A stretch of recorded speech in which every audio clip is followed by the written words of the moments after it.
जब जब इस पृथ्वी पर राक्षसों या दानवों का आतंक बढ़ा, तब तब समस्त संसार के नारायण ने किसी न किसी रूप में धरती पर अवतार लिया।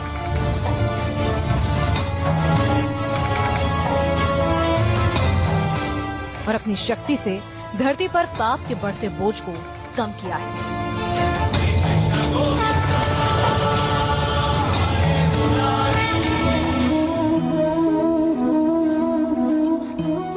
मान्यताओं के मुताबिक भगवान विष्णु ने अब तक कुल 23 अवतारों को धारण किया है, लेकिन उनमें सबसे महत्वपूर्ण भगवान कृष्ण ही थे।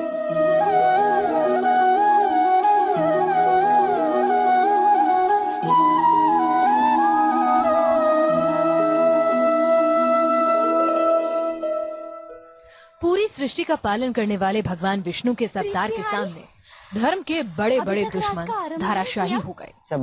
लेकिन भगवान कृष्ण धरती पर आकर जिसके सामने झुके वो कोई और नहीं बल्कि राधा थी।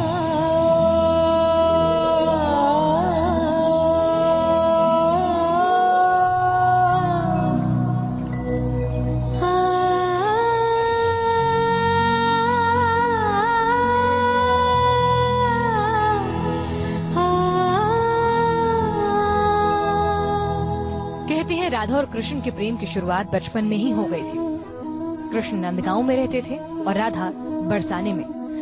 राधा और कृष्ण की मुलाकात के यूं तो ढेरों किस्से हैं, लेकिन मान्यता है कि राधा और कृष्ण एक दूसरे से पहली बार नंदगांव और बरसाने के बीच ही मिले। मुलाकात के बाद दोनों में सहज ही एक दूसरे के प्रति आकर्षण बढ़ा और फिर दोनों के बीच होने लगी रासलीला।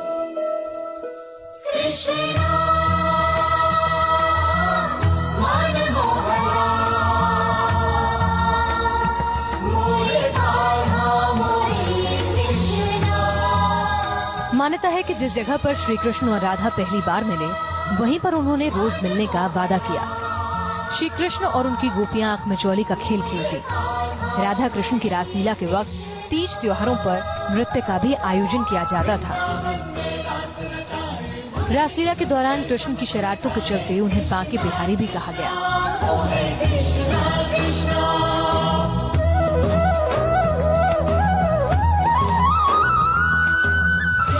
राधा और कृष्ण के बीच का प्रेम इतना प्रबल था कि धरती पर कृष्ण और राधा के नाम एक साथ लिए जाते हैं। कृष्ण ने नंदगांव में बहुत थोड़ा ही वक्त बिताया। इस कारण राधा कृष्ण की अमर प्रेम कहानियों को लेकर भक्तों के मन में कुछ सवाल भी उठते हैं कि क्या कृष्ण और राधा के बीच का प्यार कभी अपनी मंजिल तक पहुंच पाया? मेरे जीवन में अब कभी रासलीला नहीं रचेगी और ब्रजभूमि पे रासलीला कभी समाप्त नहीं होगी, क्योंकि माना जाता है कि कृष्ण ने तो अपने मामा कंस का संहार।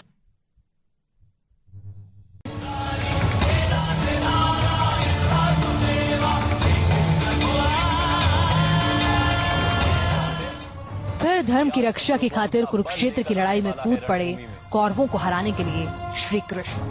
पांडवों को नई नई तरकीब सुझाने लगे। ज्ञान हुए बिना उसे निर्बल मानना भूल है भ्राता भीम। धर्म ग्रंथों में भगवान कृष्ण की मौत की वजह की चर्चा की गई है, लेकिन राधा की मौत कब हुई इसे लेकर कोई एक राय नहीं है।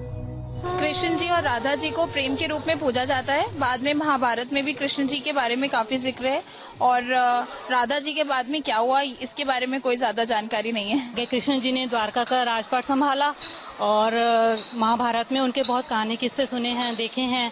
जो महाभारत टीवी पर दिखाई जाती है वो देखते हैं हम उसमें, लेकिन राधा जी के बारे में कुछ हमें पता नहीं है आगे की क्या कहानी है उसकी। भक्तों के मन में उठ रहे इन तमाम सवालों के जवाब तलाशने के लिए हमने कृष्ण की नगरी मथुरा का दौरा भी किया। क्या कृष्ण ने राधा से कभी शादी भी की थी? इसे लेकर कई किस्से मशहूर हैं, जिससे आज हम आपको रूबरू कराएंगे। विनाश त्यागी के साथ टीम न्यूज नेशन।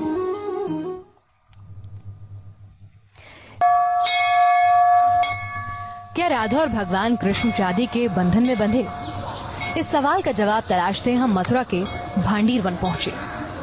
जहां कृष्ण से जुड़ी चीजों की निशानी आज भी मौजूद है।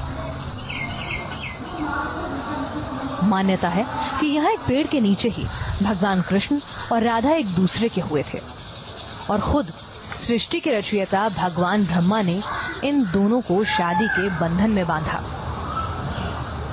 राधे कृष्ण कृष्ण कृष्ण हरे हरे। न जाने दिन में कितनी बार कृष्ण भक्त जो है राधा संग कृष्ण के नाम का जाप करते हैं, राधा संग कृष्ण की पूजा करते हैं। लेकिन एक सवाल जहन में हमेशा रहता है, क्या कृष्ण की कभी राधा के संग शादी हुई या फिर दोनों का संबंध प्रेमी और प्रेमिका का था? इसी सवाल के जवाब की तलाश में हम पहुंचे हैं भांडीर वन, जिसका जिक्र पुराणों में भी है और कहा जाता है कि यही वो वट वृक्ष है जिसके नीचे राधा और कृष्ण का ब्याह ब्रह्मा जी ने खुद अपने हाथों से कराया था। वो गठबंधन आज भी यहाँ पर मौजूद है। भांडीर वन के इस वट वृक्ष के पास हमने पंडित ओम शर्मा से कृष्ण और राधा के बीच की शादी पर अपनी उत्सुकता को लेकर सवाल किए। ओम शर्मा ने हमारे साथ बातचीत में ये बताया कि इसी वट वृक्ष के नीचे कृष्ण और राधा के बीच गठबंधन हुए हैं और इतना ही नहीं, दोनों के बीच हुए गठबंधन का प्रतीक यहाँ अब इन पेड़ों के बीच मौजूद है, जिस पर दूर दूर से मथुरा पहुंचे कृष्ण भक्त धागे बांधकर भगवान कृष्ण के प्रति अपनी आस्था को और मजबूत करते हैं। कृष्ण और राधा के विवाह के बाद यहाँ वट वृक्ष के आसपास कुछ और पेड़ भी निकल आए, जिसके बाद भगवान के विवाह स्थल पर मंडप का आकार तैयार हो गया। बहन या बुआ कोई दोनों की गांठ बांधता है, दोनों यही प्रतीक है। ये जो गठबंधन बनती है और ये प्राकृतिक है। ये प्राकृतिक है, दूसरा हमने चिपकाया नहीं इसको।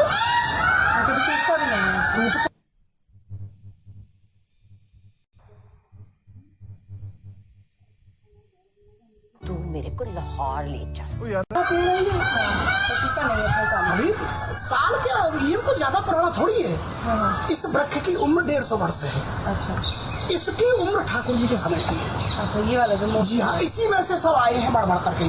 अच्छा, इसने आज से 100-150 वर्ष पहले अपना स्वरूप ले लिया है, जिसको हम बोलते हैं मंडप बोलते हैं। ये मंडप का रूप ले लिया। देखो ये 4 रखे और 4 ही खंभे होते हैं। राधा और कृष्ण की शादी का जिक्र ब्रह्म वैवर्त पुराण में भी दर्ज है। ब्रह्म वैवर्त पुराण के कृष्ण जन्म खंड में यहाँ के विवाह का वर्णन मिलता है और आदि 12 पुराण में भांडीर वन का बहुत जिक्र मिलता है। पद्म पुराण में एक गोपी के रूप में राधा का यहाँ पे बहुत बड़ा जिक्र मिलता है। वट वृक्ष पर गठबंधन के बाद भगवान ब्रह्मा ने दोनों के बीच सिंदूर दान की रस्म भी कराई। हमने श्री कृष्ण के हाथ में बांसुरी देखी है, माथे पर मोर पंख देखा है, हाथ में सुदर्शन चक्र भी देखा है और उनके संग राधा को देखा है। लेकिन शायद ही किसी ने श्री कृष्ण के हाथ में बांसुरी नहीं सिंदूर देखा हो, और वो भी राधा की मांग में भरते हुए। भांडीर वन के इस गांव में ये प्राचीन मंदिर है, लगभग 500-550 साल पुराना। यहाँ के स्थानीय लोग और पुजारी यही कहते हैं और कहते हैं ये वही जगह है जहाँ पर कृष्ण ने राधा की मांग भरी थी। भांडीर वन के राधा कृष्ण मंदिर की मूर्तियां भी इस किस्से के सच को साबित करती हैं, जहां भगवान कृष्ण का एक हाथ सिंदूर लेकर राधा की मांग भर रहा है। जानकार बताते हैं कि कृष्ण राधा से उम्र में छोटे थे और इस वजह से उनके हाथ राधा के माथे तक नहीं पहुंच पाए, तो उन्होंने राधा की मांग भरने के लिए अपने पैरों को ऊपर उठा लिया। राधा का और कृष्ण का विवाह भांडीर वन में ब्रह्मा जी के द्वारा किया गया था। इस ब्रह्म वैवर्त पुराण में इसका पूरा उल्लेख है और उसमें यह भी उल्लेख है कि ब्रह्मा जी ने राधा के सारे मांगलिक कार्य कृष्ण के द्वारा कराए। मांगलिक कार्य का अर्थ सिंदूर भरना ही होता है।